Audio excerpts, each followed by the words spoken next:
میں تو ایک دفعہ کئی سال پہلے بیمار ہو گیا تھا اور اپنی حماقت سے بیمار ہوا تھا.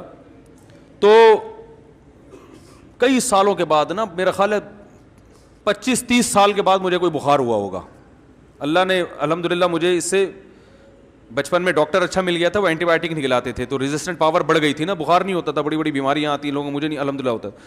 تو وہ ہو گیا تو میں بیمار پڑ گیا. میں نے لوگوں سے بتایا, کسی کو بتانا نہیں کہ میری طبیعت خراب ہے, کیونکہ پھر جو لوگ محبت میں آتے ہیں نا عیادت کے لیے, بیٹھے رہیں گے, ابے جاؤ نا, جا کے کام کرو یار اپنا یار بھائی جاؤ یار, کیوں دروازے بجا بجا کے خیریت پوچھ رہے ہو. جو بہت ہی قریبی, جس سے انسان بے تکلف ہوتا ہے, خوب اچھی گپ شپ ہو, ابے تبے سے بات کرتا ہے, وہ تو ٹھیک ہے, آئے بیٹھے گپ شپ لگائے.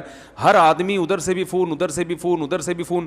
حتیٰ کہ اللہ تعالیٰ میری والدہ کی مغفرت فرمائے, 2 سال پہلے ان کا انتقال ہوا, میں نے کسی کو کانوں کان خبر بھی نہیں ہونے دی. بیمار تھی 2 سال سے بیڈ پہ تھی, نہیں خبر ہونے دی. انتقال ہوا, اللہ ان کی مغفرت فرمائے. جو ہم ٹوٹی پھوٹی خدمت کر سکتے تھے کی, ہمیں افسوس ہوا, آنسو بہے ہمارے. ماں تو ماں ہوتی ہے, آپ کو پتہ ہے, اس کا تو کوئی آلٹرنیٹ, گھوڑا ایک پہاڑ گرا تھا غم کا. چپکے سے ان کو لے جا کے میں نے دفنایا. یہاں بھی منع کر دیا, اعلان نہیں کرنا بھائی, میں نہیں برداشت کر سکتا. جو تعزیت کرنے والوں کی لائنیں لگیں گی اور وہ جو سارا دن بیٹھ کے تسلی کے جملے, وہ بھائی بڑا غم ہوا, اچھا آپ کو غم ہوا, بہت افسوس ہوا, بھائی کیا کروں, اب کیا کرنا ہے, اب بتاؤ بھائی, وہ ہوا تو وہ ہوا, تو وہ تکلف میں ٹائم ویسٹنگ. بھائی میں نے کہا بعد میں جب ٹائم گزر جائے گا لوگوں سے کہہ دوں گا بھائی دعا کر لو ان کے لیے, وہ ٹائم گزر چکا ہوگا. تو اب پتہ نہیں میں نے صحیح کیا غلط کیا, یہ تو علماء ہی بتائیں گے. مجھے ایسا لگ رہا تھا میں نے صحیح کیا کہ بھائی میں نہیں برداشت کر سکتا لوگوں کا ہجوم, اور لوگوں کی جو فون اور کالیں اور تعزیت کے پیغامات, اتنی بھرمار ہوتی ہے کہ کسی کام کا نہیں رہتا انسان. اسلام میں موت اور زندگی, موت کو زیادہ اہمیت دینے کی اجازت نہیں ہے. بھائی سب نے مرنا ہے, ہم نے بھی جانا ہے, اس نے بھی جانا ہے, فلاں نے بھی جانا ہے. گیا, انتقال ہوا. عرب اس میں بڑے اچھے ہیں, وہ اتنا لمبا حساب کتاب نہیں کرتے, کہتے ہیں انا للہ و انا الیہ راجعون, خلاص مات علی الایمان, بس ختم. ایسے جو لوگ سعودی عرب رہے ہیں وہ جانتے ہیں, وہ زیادہ نہیں, وہ تمبو ومبو لگ رہے اور یہ آ رہے ہیں, اور پھر وہ دعائے خیر تے بخیر لاغ لے تو خوشا خلب خار, پھر وہ آیا, پھر دوسرا آیا دعائے خیر. آپ تو کوئٹہ کے ہیں نا, کتنی لمبی دعائیں خیریں کی چلتی ہیں نا. جو جس کو تعزیت کے لیے آتے ہیں نا, وہ بیچارہ سارا دن ہاتھ اٹھا کے پھر گراتا ہے, پھر دوسرا آیا ہاتھ اٹھا, دعائے خیر دخال واللہ خوش جوڑ توڑو خال بس, پھر نیچے, پھر دوسرا آیا دعائے خیر ہو گئے, چلو بھائی دعائے خیر کرو یار, تم بھی دعا کر لو یار. پھر نیچے, پھر ایک بندہ آیا, ماموں آئے ملنے کے لیے, چلو دعائے خیر. 3 دن تک وہ ہاتھ اٹھانا گرانا, پھر وہ اخلاص سے دعا ہوتی نہیں. وہ میت کے لواحق میں کہہ رہے ہیں چلو بھائی اب پھر سے کر لیتے ہیں, کیا کریں, اللہ کرے ہو سکتا ہے یہ 50ویں مرتبہ میں مغفرت ہو جائے. ہیں بھائی, سب ایک رسم ہے. اس لیے وہاں KPK کے علماء بھی اس کو جائز نہیں سمجھتے. کسی سے بھی فتویٰ لے لیں آپ, پنجاب میں بھی ایسا ہوتا ہے. پنجاب میں کیا ہوتا ہے کہ رونے کے پروگرام چل رہے ہوتے ہیں باقاعدہ. میت ہو گئی, سب نہیں ہے, سب پنجاب والوں کی سب کی بات نہیں کر رہا, بہت سی جگہوں پہ رونے کے باقاعدہ کیا ہوتے ہیں پروگرام. اب وہ بیٹی آئی امریکہ سے, وہ پہلے پھوٹ پھوٹ کے روئے گی. وہ جہاز میں آ رہی ہے آرام سے نا, آرام سے سکون سے. میں نے خود دیکھا یہ منظر, جہاز میں آئی آرام سے جناب, ایئرپورٹ پہ ٹیکسی میں بھی آرام سے, بڑے آرام سے تمیز سے آتے آتے, جیسے ہی میت کی کسی لواحقین میں سے کسی میں, وہیں سے اسپیڈ شروع. مقابلے ہوتے ہیں, جو زیادہ رو رہا ہے اس کو زیادہ محبت ہے, جو چپ بیٹھا ہوا ہے اس پہ ابد کیا تجھے محبت نہیں ہے کیا. رونے کے کیا چلتے ہیں, مقابلے چل رہے ہوتے ہیں. نہیں رو تو اس کا مطلب ہے آپ کو تو محبت ہی نہیں تھی ابا سے.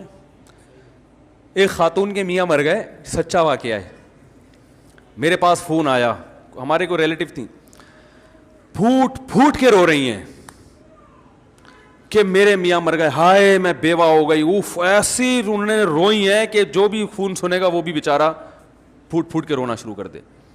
تو چونکہ ہمارے ابھی کیا زیادہ ڈیٹیل میں نہیں جانا چاہیے, تو ہم لوگ جب ان سے ملنے کے لیے گئے تو بالکل فٹ فاٹ.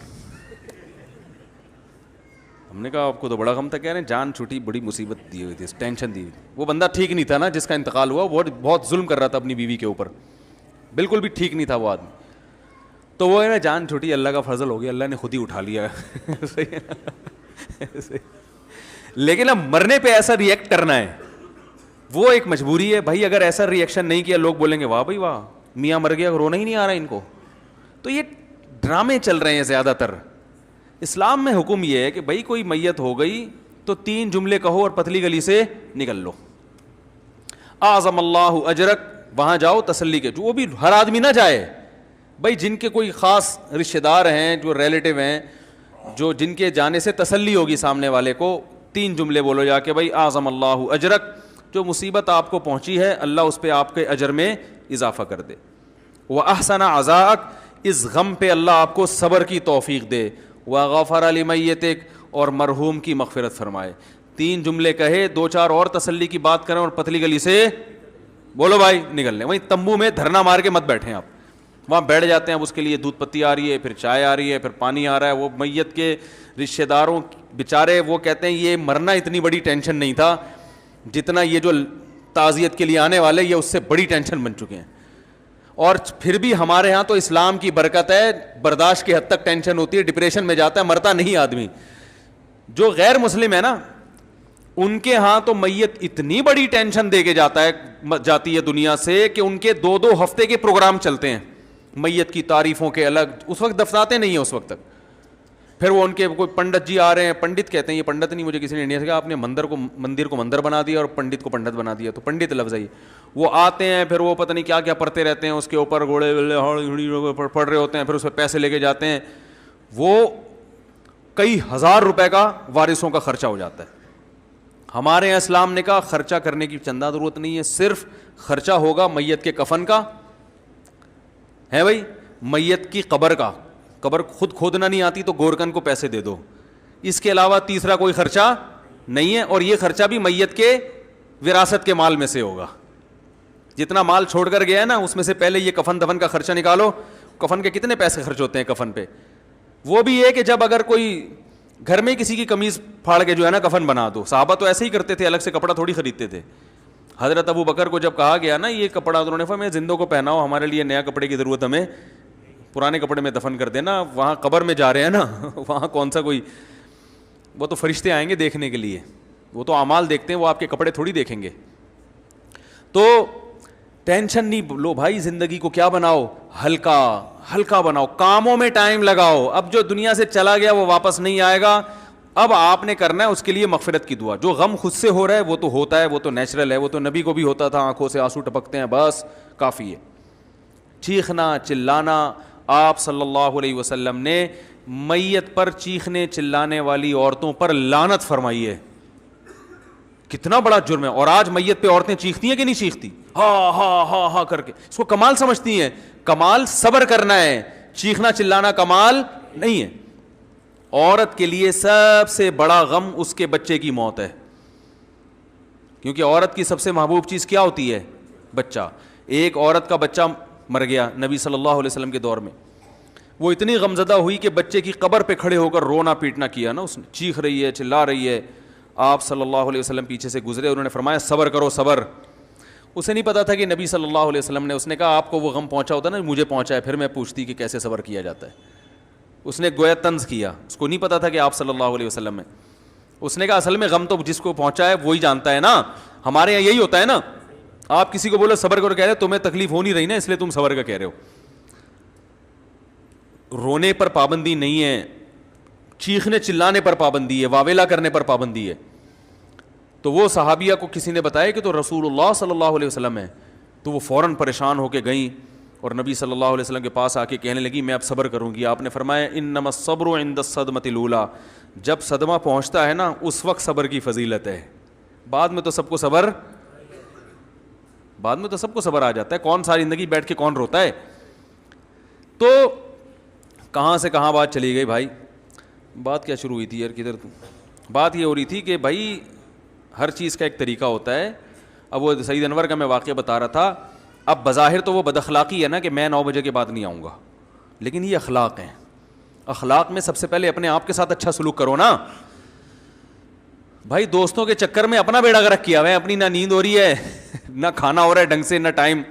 جو رات کو دیر سے سوئے گا وہ تہجد کے لیے اٹھے گا, وہ تو فجر کے لیے اٹھنا مشکل. جو 1-1 2-2 بجے تک شادیوں سے آتے ہیں, تو آپ کیا سمجھتے ہیں فجر پڑھ لیتے ہوں گے؟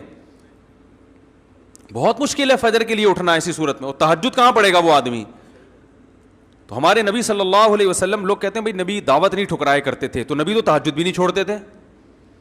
آپ کو دعوت نہ ٹھکرانے والی حدیث یاد ہے, تہجد والی یاد ہے بھائی؟ آپ دعوت قبول کر کے 3 بجے جب رات کو گھر پہ آؤ گے تو تہجد کی سنت زندہ کرو گے؟ نہیں ہوگی سنت.